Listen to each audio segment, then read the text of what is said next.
오늘도 참으로 복된 주일입니다. 8월 둘째 주 하나님께서 오늘 우리에게 주시는 말씀은 신약성경 요한복음 14장 25절에서 31절까지 말씀입니다. 신약성경 173면에 있습니다. 이 말씀을 봉독할 때에 살아계신 주님의 음성을 듣기 바랍니다. 요한복음 14장 25절에서 31절 말씀입니다. 봉독합니다. 내가 아직 너희와 함께 있어 이 말을 너희에게 하였거니와 보혜사 곧 아버지께서 내 이름으로 보내실 성령 그가 너희에게 모든 것을 가르치고 내가 너희에게 말한 모든 것을 생각나게 하리라. 평안을 너희에게 끼치노니 곧 나의 평안을 너희에게 주노라. 내가 너희에게 주는 것은 세상에 주는 것 같지 아니하니라. 너희는 마음에 근심하지도 말고 두려워하지도 말라. 내가 갔다가 너희에게로 온다 하는 말을 너희가 들었나니 나를 사랑하였더라면 내가 아버지께로 감을 기뻐하였으리라. 아버지는 나보다 크심이라. 이제 이 일이 일어나기 전에 너희에게 말한 것은 일이 일어날 때에 너희로 믿게 하려 함이라. 이후에는 내가 너희와 말을 많이 하지 아니하리니 이 세상의 임금이 오겠습니다.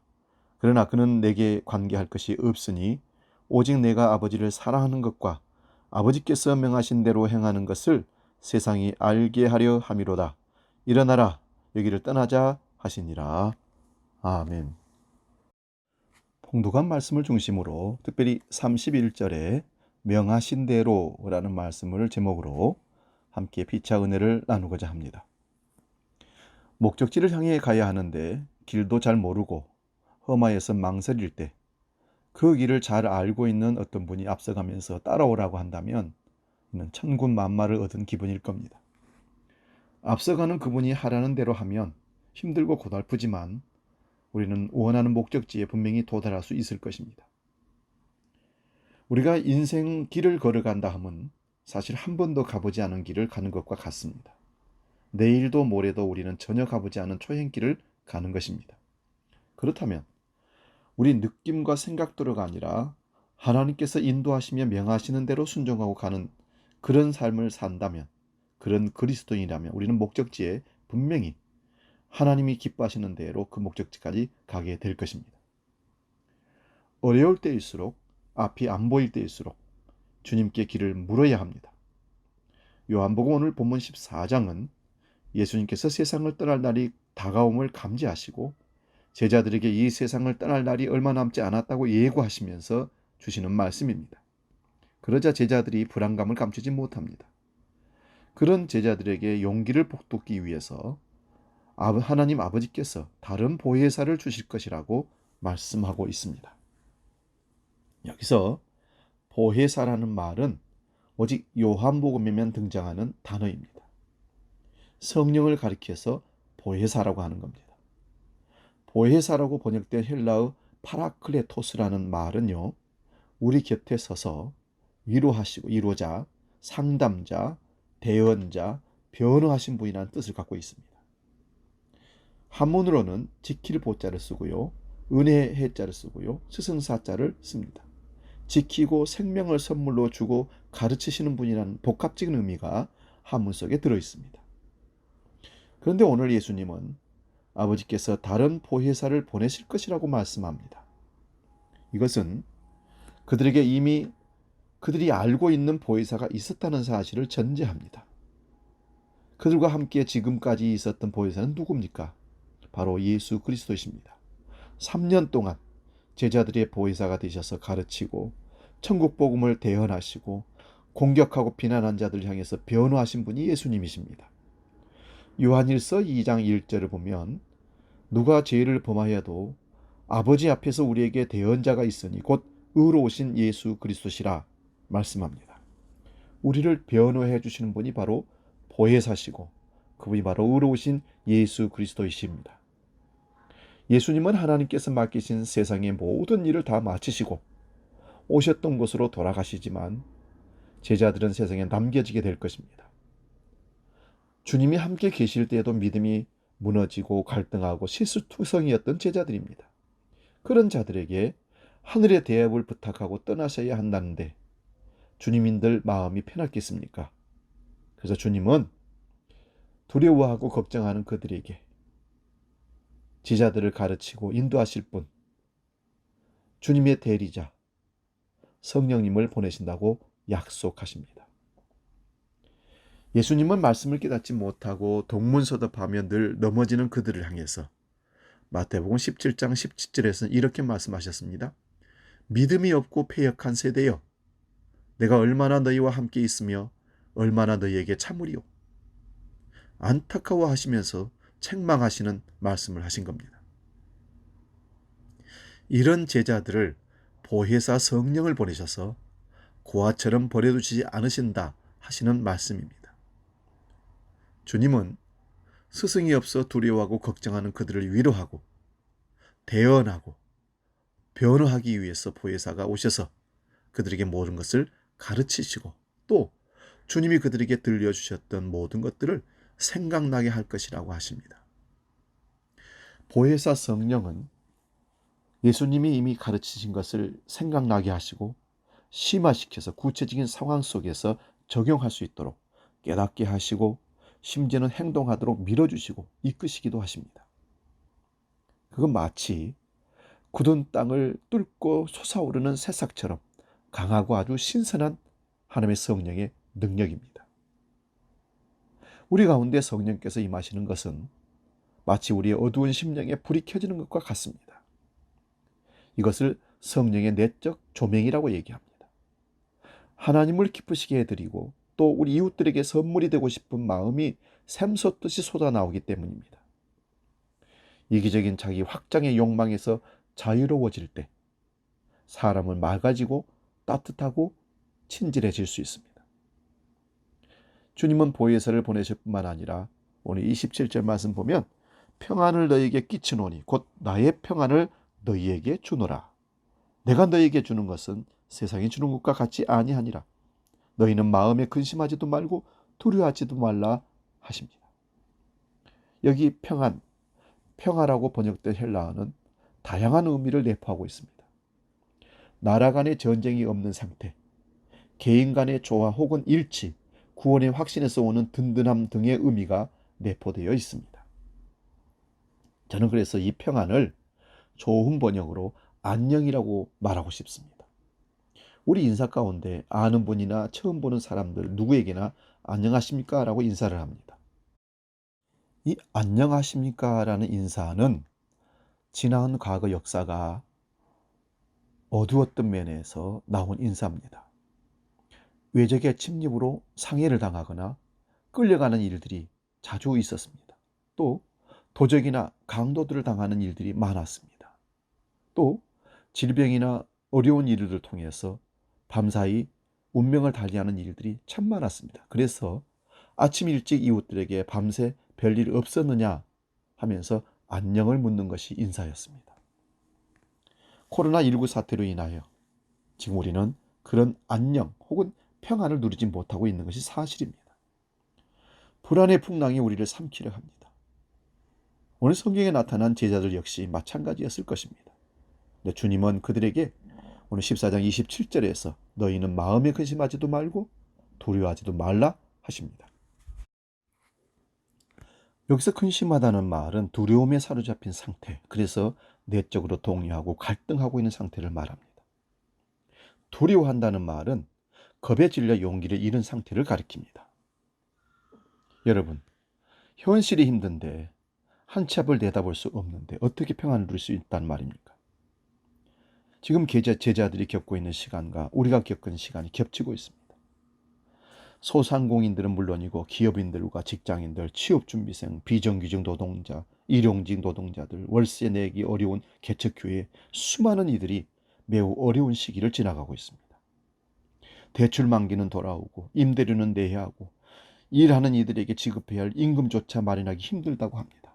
이 난관을 일시에 해결할 수 있는 사람은 이 세상에 아무도 없습니다. 상황이 어려울 때면 사람들은 버릇처럼 탓할 사람을 찾습니다. 누구 때문에 그렇게 됐다고. 물론 누군가의 결정적인 잘못으로 이런 상황이 초래되었다면 그를 비판하는 건 마땅합니다. 그러나 더 중요한 것은 이 어려움을 견딜 용기를 내는 것입니다. 구약 성경의 소선지서에 다니엘은 사자굴 속에 동행하시는 하나님을 만나서 용기를 얻고 과감한 주의 능력을 따라 살았습니다. 사드락과 메삭과 아벳느고는 뜨거운 풀무불 속에서 하나님의 손길을 경험하고 살아나서 뜨거운 신앙으로 주님께 헌신했습니다. 예수님은 십자가의 순환의 어려운 골짜기로 들어가면서도 전혀 위축되지 않으셨습니다. 보냄을 받은 자의 영광은요, 보내신 분의 이 일을 완수하는 것임을 알았기 때문에 예수님은 전혀 두렵지 않았습니다. 여러분, 그래서 예수께서 27절에 하신 말씀 평안은 내가 너희에게 주는 평안은 세상이 주는 것 같지 아니하다 하십니다. 다니엘은 이후에도 많은 시련을 겪었지만 그때마다 사자굴에서 함께 하신 하나님을 떠올리며 두려움과 절망을 이겨냈습니다. 그 기억은 그를 지켜준 영혼의 닷 같은 것이었습니다. 모든 것을 주님께 맡기고 깊이 신뢰하는 사람은 세상이 주는 것 같지 않은 평안을 누릴 수 있습니다. 죽음 앞에서도 평안을 누릴 수 있는 것은 우리 힘이 아니라 하나님이 주신, 주님 주신 평안으로 가능한 것입니다. 시편 기자는 하나님 안에 있는 자기 영혼을 평안함을 이렇게 고백합니다. 시편 131편 2절인데요. 내 마음은 고요하고 평온하다. 젖된 아이가 어머니 품에 안겨 있듯이 내 영혼도 젖된 아이와 같다. 평온한 마음은 어디에서 오는 것일까요? 시인의 고백이 참 가슴에 와 닿습니다. 131편 1절은 이렇게 고백합니다. 여호와여 내 마음이 교만하지 아니하고 내 눈이 오만하지 아니하오며 내가 큰 일과 감당하지 못할 놀라운 일을 하려 힘쓰지 아니하나이다. 지금 어렵다고 허둥대거나 불퉁거리지 마시기 바랍니다. 어차피 견뎌야 할 시간이라면 차라리 이건 약간 쓰구나, 약간 힘드네, 하지만 나는 결국 이겨낼 거야. 왜요? 하나님이 나를 붙드시고 이기게 하신다니까요. 그렇게 생각하시고 지나가셔야 됩니다. 주님이 함께 하시면 우리는 이 시련을 이겨낼 수 있습니다. 그래서 로마서 8장 28절에 바울 사도는 하나님을 사랑하는 자 곧 그의 뜻대로 부르심을 입은 자들에게는 모든 것이 합력하여 선을 이루느니라. 지금 아프고 힘들고 곧 아프고 때로는 절망에 빠진다 할지라도 견뎌 믿음으로 승리하면 그것이 차라리 우리에게 합력하여 선을 이루는 놀라운 도구가 된다는 사실입니다. 주님은 이 사실을 아시기에 항상 근심 걱정에 사로잡히지 아니하시고 하늘의 평안을 누릴 수 있었던 겁니다. 그러나 제자들은 여전히 근심과 걱정에 헤어나지 못합니다. 그들의 믿음은 아직 십자가 순환의 신비에 도달하지 못했기 때문에 그렇습니다. 그렇다고 주님이 그들을 실망하지 않았습니다. 왜? 아직 그때가 이르지 않은 것을 아셨기 때문입니다. 더 여물고 더 훈련되고 더 성숙된 믿음은 나아갈 것을 알고 있었기 때문에 그렇습니다. 때로는 겪어낸 후에 얻는 깨달음이 있는 법입니다. 설익은 확신보다는요, 실망 혹은 절망이 차라리 정직합니다. 왜요? 다시 시작하면 되니까요. 예수님은 30절에서 이 세상에 임금이 온다고 말하고 있습니다.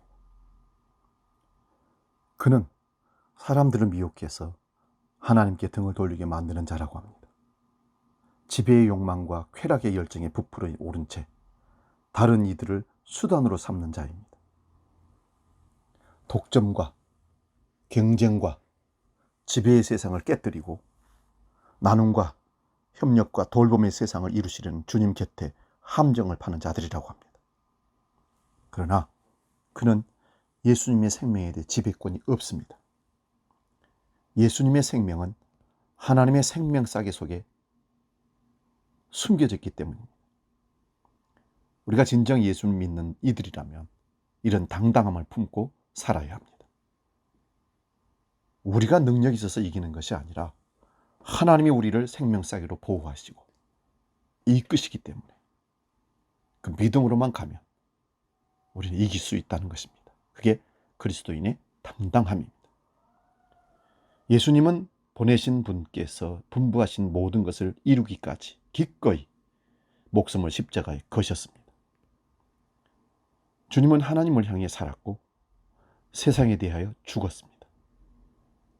이미 죽은 자를 죽음으로 위협하는 이는 없는 법입니다. 주님은 마침내 두려움 없이 말합니다. 일어나거라. 여기서 떠나자. 겟세마네의 시간을 향해 주님은 담대히 지금 나아가고 계십니다. 피하여 달아나려는 이에게 어둠의 시간은 공포지만 마주서고 뚫고 나가려는 이에게는 더 큰 생명의 문인 것입니다. 하나님께서 우리를 택하시고 그리스도인으로 부르심은요, 하나님이 명하신 대로 행하게 하시려고 부르신 겁니다. 우리의 주인이 되셔서 우리를 인도하시려고, 하나님의 계획과 뜻을 우리로 하여금 이루시려고 우리를 먼저 부르신 겁니다. 이러한 하나님의 언약의 백성으로 그리스도인으로 부르심을 입은 자의 바른 삶의 스타일은요, 그 말씀에 준행하는 삶인 것입니다. 명하신 대로 다 준행하였더라. 믿음의 사람들은 이런 스타일로 삶을 살아내는 겁니다. 창세기 6장을 보면 우리가 잘 아는 노아의 얘기가 나옵니다. 노아는 당시 아무도 하나님을 안 믿는 문화와 사회 분위기 속에서 그는 언약에 신실하신 하나님을 믿었습니다. 하나님은 당신의 언약에 신실하십니다. 반드시 그 언약을 기억하시고 행하시는, 이루시는 분이심을 노아는 믿었고, 그의 믿음은 하나님의 말씀을 다 준행함으로 진실됨을 증명해냈습니다. 그래서 하나님께서 명하신 대로 산꼭대기에 120년 동안 사람들이 조소와 수금거림에도 아랑곳하지 아니하고 하나님이 명하신 대로 방주를 만들었고, 선포하셔 명하신 대로 사람들이 홍수 심판을 외쳤던 것입니다. 그리고 하나님은 이러한 노아를 통해서 당신의 구속의 역사를 이어가셨습니다. 오늘날 세상은 주님의 언약을 알지 못합니다. 그리고 믿지 않으려고 합니다. 무슨 부활이며 무슨 재림이며. 그러나 적어도 그의 백성인 교회는 이러한 세상과 버텨서는 안 되는 것이 아닙니까? 우리 주님은 언약을 잊으시거나 배반하실 줄 모르는 분이십니다. 자신의 원대로 선과 악을 행하는 이슬람의 신 알라와는 다릅니다. 주님은 하나님이신데 악을 행할 수 없는 하나님이십니다. 그래서 언약의 잊으심이나 배반이 근본 불가능하신 분입니다. 그의 교회가 당신의 언약에 신실하신 이 주님을 마음으로 믿게 되면 그 믿음은 우리로 그 앞에서 신실한 하나님의 백성으로 살게 할 것입니다. 노아와 같이 그 말씀을 준행하는 삶을 살게 된다는 말씀입니다. 코로나로 어려운 이 세상에 앞으로 어떻게 될 것인가 고민하고 걱정하는 대신 오늘이라는 이 현재 시간, 언약에 신실하신 하나님, 그래서 반드시 그 언약대로 재림하시고 당신의 왕국을 완성하실 그 주님을 믿음으로 그의 말씀을 준행하는 삶을 살아갈 때 그야말로 가장 지혜롭고 거룩하고 신령하고 아름다운 삶인 것입니다. 창세기 6장 21절 22절을 봅니다. 너는 먹을 모든 식물을 네게로 가져다가 저축하라. 이것이 너와 그들의 식물이 되리라. 노아가 그와 같이 하되 하나님이 자기에게 명하신 대로 다 준행하였더라. 우리는 사실 노아가 홍수를 준비하는 사역에서 방주를 지은 것에만 관심을 두어왔습니다. 그런데 여러분, 사실 방주 안에서 1년여의 삶도 매우 중요하게 힘든 일임에도 불구하고 이 노아가 준비했다는 사실을 기억해야 합니다.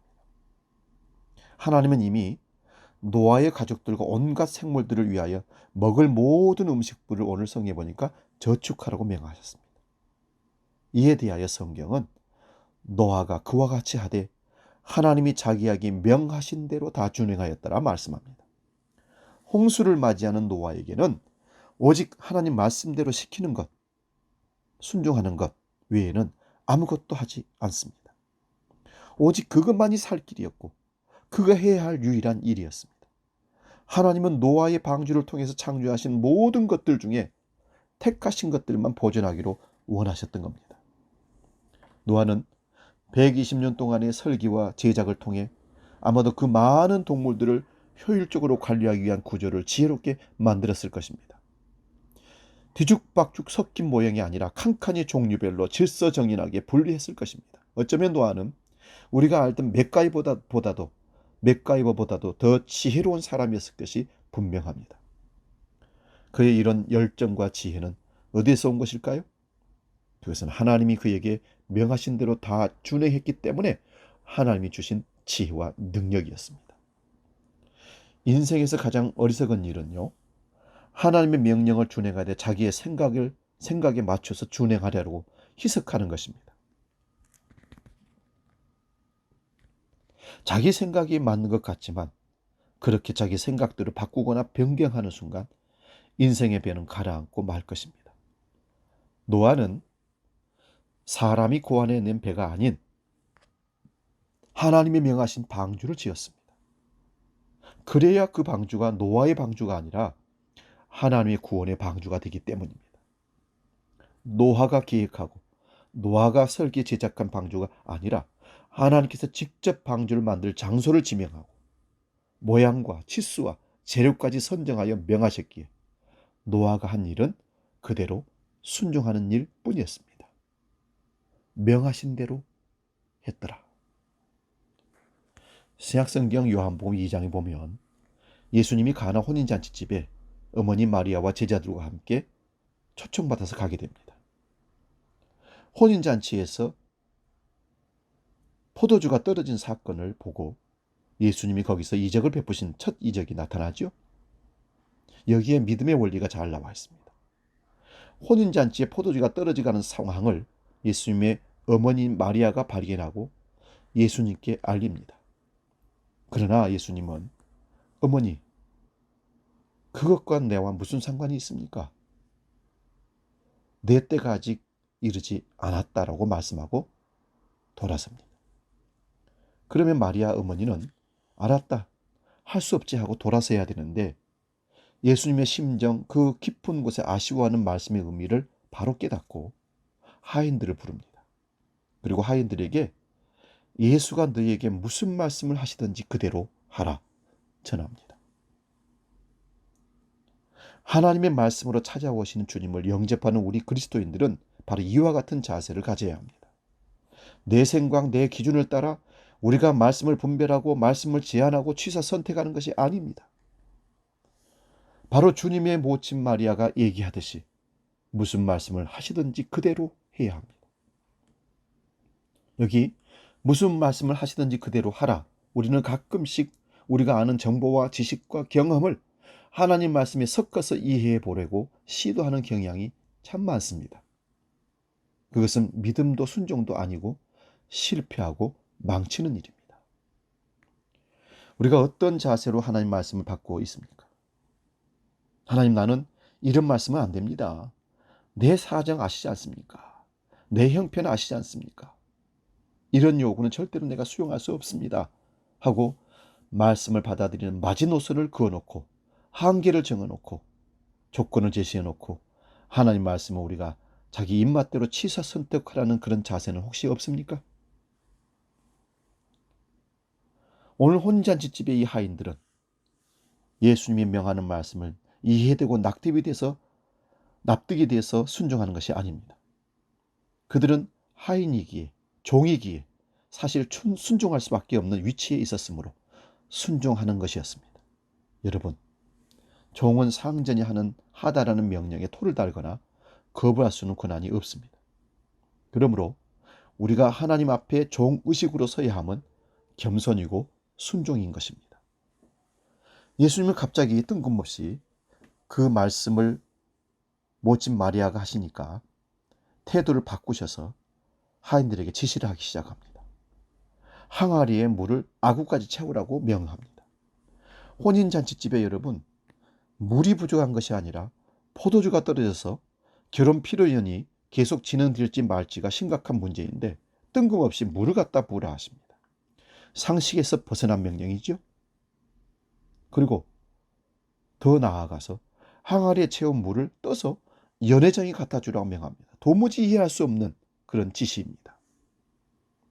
그래서 모친 마리아가 너희가 혹시 이해가 되지 않는 말씀이라도, 또 이 상황과 이 형편에 도무지 어울리지 않는 무리한 조건이라 할지라도 무슨 말씀을 하시든지 그대로 하라. 이렇게 말하여 주님이 일하실 수 있는 그런 배경과 자리를 미리 마리아는 깔아 놓았습니다. 마리아는 이미 그 경험을 체험했기 때문에 마리아가 천사를 통해서 처음 말씀을 받을 때 자세가 누가복음 1장에 잘 나타나고 있습니다. 어느 날 천사가 처녀인 마리아가, 남자를 알지 못하는 동정녀 처녀가 성령으로 잉태된 아기를 임신하게 될 거라는 수태고지를 받게 됩니다. 여러분, 2000년 전 당시 율법이 그 사이의 법입니다. 사회 질서와 정의를 가르는 도구로 활용되고 있었던 법입니다. 이것을 받아들이는데 마리아가 천사를 통해서 주는 수태고지의 말을 받아들이는 데 있어서는 도무지 이해할 수 없고, 그 말씀을 받아들였을 때 겪게 될 고초와 위기와 희생을 감당하기가 어려워 쉽게 대답할 수 없는 명령입니다. 처녀가 아이를 잉태합니다. 그건 간음한 여인이라고 판명되어서 마침내 율법대로 돌에 맞아 죽거나 화형을 당할 수가 있는 것입니다. 그러함에도 불구하고 마리아가 하나님의 말씀을 받아들이는 자세를 봅니다. 누가복음 1장 38절 말씀입니다. 주의 계집종이오니 말씀대로 내게 이루어지이다. 그래서 마침내 성령으로 예수 그리스도가 모친 마리아의 복중에 잉태된 것이고, 마리아는 그것을 직접 경험했습니다. 그 결과로 하나님의 아들이 자기 태를 통해서 세상에 오셨고 하나님의 역사가 나타나는 것을 직접 경험했기 때문에 믿음이 무엇이어야 되는지를 마리아는 아는 것입니다. 말씀을 영접하는 태도가 어때야 하는 것을 알고 있는 마리아였습니다. 그래서 하인들에게 주께서 무슨 말씀을 하시든지, 도무지 믿어지지 않고 이해되지 않는 뜬금없는 상황일지라도, 명령일지라도, 어울리지 않는 상식에 벗어난 일일지라도, 무리한 말씀, 불가능한 요구일지라도 그가 무슨 말씀을 하시든지 그대로 하라고 전합니다. 바로 이런 자세로 그 말씀을 영접하고 받아들일 때 하나님의 말씀은 살았고 운능력 있는 말씀으로 우리의 심령 골수까지 폐부까지 찔러 쪼기까지 하며 우리의 삶의 자리에서 능력의 말씀이 역사하십니다. 여러분, 하나님 말씀 앞에 우리는 다 열어놓아야 됩니다. 다 내려놓아야 합니다. 주님 뜻하신 되기로 원합니다. 무슨 말씀을 내게 하시든지 나를 통해서 이루어지기를 원합니다. 하고 기도하십니다. 예수님도 십자가의 길에서 하나님 할 수 있거들랑 이 잔이 내게서 지나가게 해 주옵소서. 그러나 아버지 원대로 하옵소서. 아버지 원이 뭐였습니까? 아들 예수가 십자가를 지고 죽는 것이었습니다. 그대로 행하니라. 오늘 말씀을 정리해 봅니다. 예수 그리스도의 말씀은 절대 주권의 말씀이라는 의미입니다. 무슨 말씀을 하시든지 그대로 하라고 하신 말씀은 절대적인 말씀을 말씀하고 있는 겁니다. 그 능력의 말씀으로 천지를 창조하시고 모든 피조물은 말씀에 순종하였습니다. 풍랑도 순종했고 열매 없는 무화과나무에 저주를 부었을 때 그대로 말라 비틀어져 말씀대로 이루어졌습니다. 귀신들도 예수님의 말씀대로 순종하고 나갔습니다. 그러므로 예수 그리스도의 말씀에 그대로 이루어지는 것은 창조 능력의 말씀인 것입니다. 예수님의 말씀에는 순종만 요구됨을 의미합니다. 그대로 하라는 말씀은 순종하라는 말씀입니다. 순종했더니 기적은 일어났습니다. 우리가 하나님 말씀에 순종하는 것은 당연한 것이요, 순종하는 우리에게는 하나님의 축복의 기적이 함께하는 것입니다. 우리가 길을 갈 때 교통신호를 지키는 것은 여러분 누구를 위해서가 아니라 사실 나 자신을 위해서 지키는 것과 같이, 우리가 하나님 말씀에 순종하는 것은 오늘을 누구를 위함이 아니라 나 자신을 위한 말씀이라는 사실을 기억하십시오. 하나님의 절대 주권의 말씀에 순종하여 복을 누리시기 바랍니다. 사랑하는 여러분, 그 말씀 그대로 해보십시다. 말씀 그대로 순종하면 창조 능력의 복과 기적을 경험합니다. 예수 그리스도께서 십자가의 길을 가심도 자기 원하심이 아니라 아버지 원하신 명대로 행하셔서 가셨습니다. 거부하지 않았습니다. 지연시키지도 않았습니다. 변명하지도 않았습니다. 그대로 행하셨습니다. 이것이 하나님의 일입니다. 보혜사 성령께서 때마다 일마다 간섭하시고 일깨우시고 인도하실 때 그 명하신 대로 감동 주시는 대로 행하는 저와 여러분 되시기를, 그래서 하나님의 놀라운 창조의 능력의 말씀을 경험하시기를 주의 이름으로 축원드립니다. 기도합니다. 살아 역사하시는 아버지 하나님, 그대로 행하라. 우리는 하나님 말씀이 어디서 어떻게 떨어지든지 우리가 받을 때 그대로 행하는 역사, 행하는 믿음 있게 해 주시옵소서. 거기다가 우리 형편과 환경과 처지와 여러 가지를 희석시켜서 변명하거나 거부하거나 핑계대는, 그래서 거부하는 일이 없도록 바로 순종하는, 그래서 하나님의 창조의 능력의 말씀을 경험하는 우리 모두가 되게 하여 주시옵소서.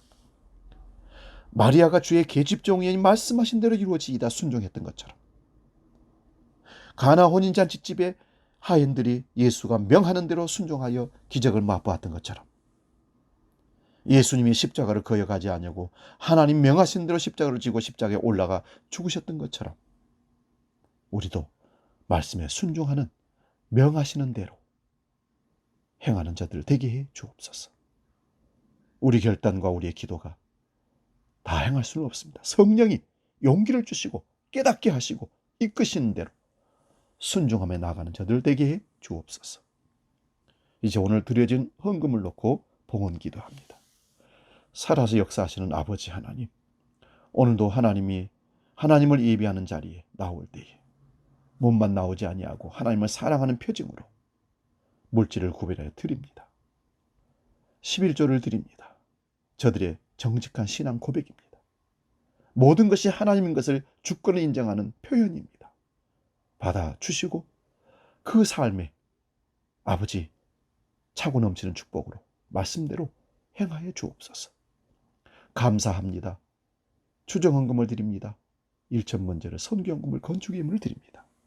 아버지, 저들의 손길들이 부끄럽지 않도록 날마다 하나님께 드릴 수 있는 복을 더하시고 그들의 직장과 사업장과 일터를 축복하시사 더 많이 하나님께 드릴 수 있는 조건들이 넘치게 하여 주시고 그 일을 통해서 하나님의 역사를 드러내게 하는 삶의 현장이 되게 해 주옵소서. 주께서 채우시고 인도하시면 넘치게 될 줄로 믿습니다. 받으시고 흠량하시고 복 나려 주시옵소서. 예수님의 이름으로 축복하며 기도하옵나이다. 아멘.